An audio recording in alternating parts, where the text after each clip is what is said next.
Bonjour, je m'appelle Sébastien Spé, je suis un représentant de Montaré Software et je voulais bien vous présenter un peu le logiciel Montaré pour assurance.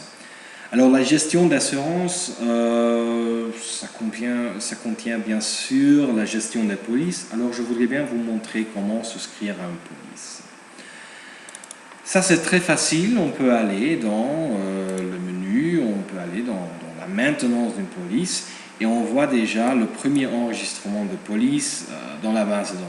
Mais nous, on va générer une nouvelle police. Comment faire ça? C'est facile, il y a le grand bouton ici qui indique nouveau. Voilà, il génère automatiquement un numéro de police et on peut ajouter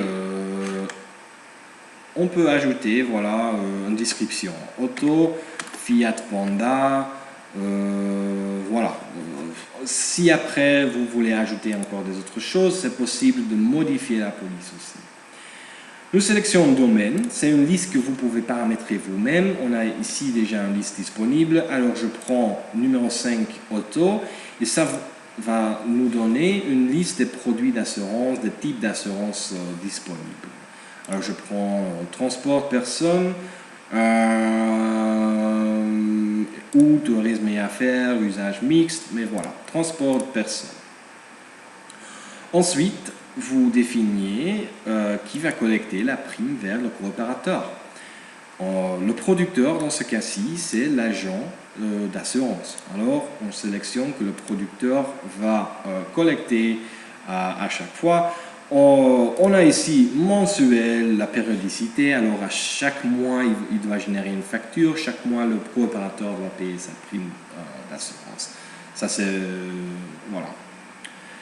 Ensuite, on peut sélectionner première date d'échéance, la date début, date de la police, la date fin. Et comme ça, on a déjà un petit aperçu de la police.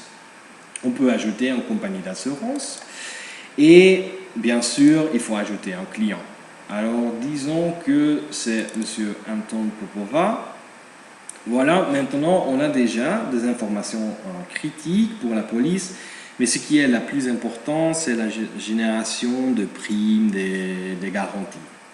Alors on a un onglet ici qui montre juste ça, une liste de tous les objets de risque avec leur garantie dans cette police. En dessous, il y a le montant total, le montant net commission, le montant brut, c'est la somme de net commission et les coûts. Et voilà. Alors, pour ajouter, il faut juste cliquer sur le bouton Ajoute et il vous propose déjà des objets déjà générés ou déjà créés pour ce coopérateur. Bon, on a déjà l'objet ici de Fiat Panda. On peut l'ajouter et ensuite on a une liste vide des garanties. Alors on clique de nouveau sur Ajout pour les garanties et on sélectionne la liste des garanties. En fait, cette liste est aussi paramétrable. Si il vous manque des garanties dans ce domaine, vous pouvez toujours en ajouter en cliquant ici.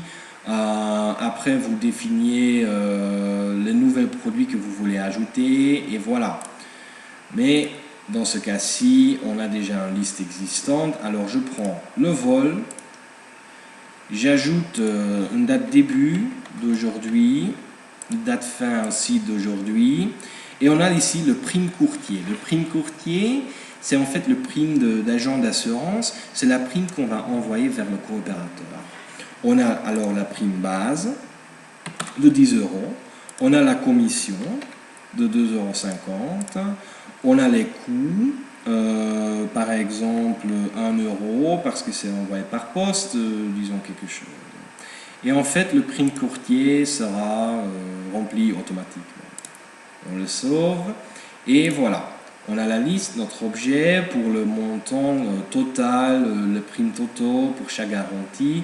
Mais on peut alors ajouter encore une autre garantie. C'est tout vite, protection juridique, date début, date fin, c'est l'année prochaine. Voilà, une prime de 5 euros avec une commission d'1 € et un coût de 50 centimes. Hop, save. Et voilà. Maintenant, on a déjà une somme totale de la police. Ensuite, on a encore des autres choses. On a ici la date d'échéance précédente parce que c'est nouveau, c'est encore vide. Prochaine date d'échéance, on peut commencer avec la date d'aujourd'hui. Comme ça, on peut générer une facture déjà aujourd'hui. Et voilà. Ensuite, dans les onglets suivants, on peut montrer les sinistres qui sont liés, mais parce que c'est une nouvelle police, on n'a pas encore. On peut voir toutes les activités qu'on peut faire pour ces polices. Après, je vous montre comment générer par exemple des tâches. On peut ajouter un petit commentaire pour la police. Ça, c'est un commentaire interne. Et dans la comptabilité, ça va montrer ici une liste de toutes les factures générées et tous les mouvements comptables pour cette police. Et voilà, on a ensuite créé une police. Qu'est-ce qu'on peut faire avec? On peut créer une série de tâches. Hop, je clique dessus. Oui, voudriez-vous générer une série de tâches? Et on peut créer des listes de tâches, des séries de tâches nous-mêmes. Moi, j'ai créé trois séries de tâches. Alors, c'est suivi nouvelle police. Je sélectionne celui-là. J'indique une date d'échéance. Ça veut dire il me faut environ 10 jours pour faire tout ça. Alors, je veux être terminé avec toutes mes tâches pour cette police le 27 juin. Alors, je clique OK. Les tâches sont bien générées. Et voilà. Ici, dans les tâches, maintenant, on a un aperçu. Il donne cette tâche à la personne responsable pour le client. Alors, pour chaque permanent, on peut, pour chaque coopérateur, on peut indiquer le permanent qui va s'occuper de lui et c'est lui qui reçoit les tâches. Ça, c'est paramétrable aussi au niveau des gabarits de tâches. Là, on peut indiquer qui va recevoir quelle tâche. Si ce sont des tâches spécifiques à la comptabilité, par exemple, ce n'est pas le gestionnaire, le permanent qui s'occupe du client, mais c'est surtout le permanent qui s'occupe de la comptabilité, par exemple. Et voilà. Mais par exemple, il y a ici, on voit contrat coopérateur. Pour envoyer un contrat, il faut bien sûr le générer. Alors, ce qu'on peut faire ici, on a une liste de documents aussi paramétrable qu'on peut imprimer. Maintenant, je choisis le contrat. Je dis que c'est un PDF. Il me donne toujours un aperçu avant d'imprimer. On peut vérifier si les données sont bien dedans. On a le numéro de coopérateur, le nom de coopérateur, date de naissance, si c'est une personne physique, des textes qu'on peut ajouter nous-mêmes dans le contrat, les informations générales du contrat et voilà, toutes les informations et bien sûr une liste de tous les produits sélectionnés pour ce contrat avec un montant total. Ensuite, on peut lancer l'impression. J'ai sélectionné de prendre le PDF, alors il va sauver le document où vous voulez. Hop, je me le mets sur le desktop. Et voilà. Maintenant, on a généré le contrat. Ce qu'il faut aussi générer, bien sûr, c'est la facture. Et on peut le faire à partir de la fenêtre de police, mais ce que je voudrais bien vous montrer, c'est une génération automatique ou semi-automatique. Alors, on a la sélection de termes et on peut en fait créer des factures pour chaque période. Voilà, ça nous ouvre une petite fenêtre générateur de propositions de factures. On va sélectionner une période pour laquelle on veut générer des contrats, par exemple le juin 2016, et en faisant ça, ça va remplir la date facture pour le 30 juin 2016.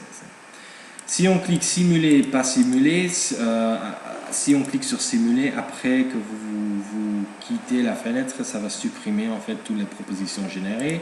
Dans ce cas-là, on va juste décocher simuler et on va générer. Avant de faire ça, les trois champs ici, s'ils sont vides, il va parcourir tous les éléments dans la base de données. Si vous voulez dire, bon, génère-moi uniquement un contrat pour une certaine police ou pour un certain client, pour une certaine compagnie d'assurance, voilà, on peut le sélectionner. Mais maintenant, on va générer des propositions de factures. Voilà, c'est déjà fait pour la personne, pour pouvoir entendre, on a le numéro de client, il a plusieurs fois, mais pour plusieurs polices. On a deux polices d'assurance ici, et pour chaque police, on a leur propre garantie. Ok, c'est bien, il a me donné ici les montants, mais je veux les facturer. Je suis d'accord, hop, je facture. Il montre la liste pour toutes les propositions de factures qui ont été générées, et on peut valider, hop, ces enregistrements. On peut le faire manuellement si vous voulez. Et après, voilà, génère-moi les factures nécessaires. Et voilà, il le fait automatiquement, il prend toutes les lignes validées et il génère les factures.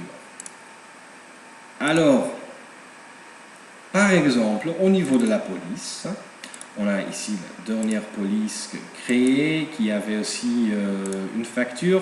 On peut voir, par exemple, la facture générée. Avec le montant total qui a été généré. Et ici, on voit les mouvements comptables. On a sur le compte de client le montant de 20 € qui a été facturé. On a pour le compte de la compagnie que nous devons donner le montant de 20 €. Mais on a aussi une commission prévue pour cette police, alors de 3,50 €. Si on regarde ici au niveau de la prime, vous voyez que c'est le montant brut, c'est correct, la commission, c'est correct. Et voilà. Et comme ça, on a généré une facture très facile. Alors, si après, on fait des changements au niveau de la police, on peut éditer la police, je veux dire, je veux ajouter nouvelle garantie.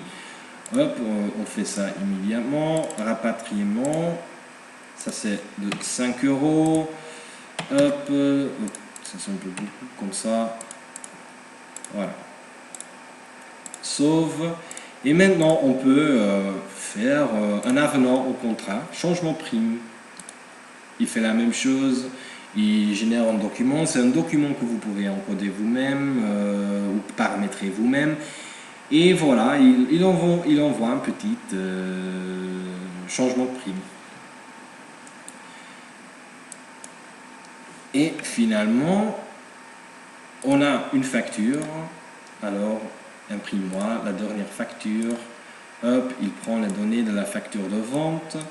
Et il fait comme ça. Il ajoute toutes les informations nécessaires pour la facture. Numéro de référence, s'il vous plaît, citez le numéro de la facture, voilà, et tous les montants nécessaires. Ensuite, on a la facture et on a reçu le paiement. Alors, on peut voir ici les factures qui sont ouvertes, toutes les factures qui ont été générées et qui sont encore ouvertes. On peut ajouter un paiement. Alors, la dernière facture générée, c'est celui-là de 20 €. J'ai reçu ce paiement. C'est facile. Hop, voilà, le journal, hop, est exécuté. Il remplit automatiquement le montant qui vient de la facture. Mais si on reçoit, par exemple, pas 20 € mais 15 €, on peut remplir ça. Et voilà. Il enregistre le paiement et la facture ouverte n'est plus ouverte. Parce que le montant est complètement résilié, la facture se ferme. Au niveau de la police, après, ça montre que la police a été payée avec un petit couleur vert. Voilà. Si on a une facture avec une date d'échéance et il a dépassé la date d'échéance, on peut envoyer des rappels. Voilà, je sélectionne la facture et j'envoie, par exemple, je crée le document rappel. Premier rappel, madame, monsieur, c'est un texte que vous pouvez encoder vous-même avec les informations nécessaires pour la police, la construction. Et voilà, pour cette facture, veuillez faire le nécessaire. Et c'est comme ça un peu l'encodage d'une facture, la création d'une facture, la création d'un contrat, des avenants au contrat. On peut générer une série de tâches. Et par exemple, pour, euh, pour un utilisateur, un gestionnaire, si une facture a dépassé le date d'échéance de paiement, la facture va apparaître ici dans le follow-up. Si je change par exemple tout vite une date d'échéance de la facture, alors que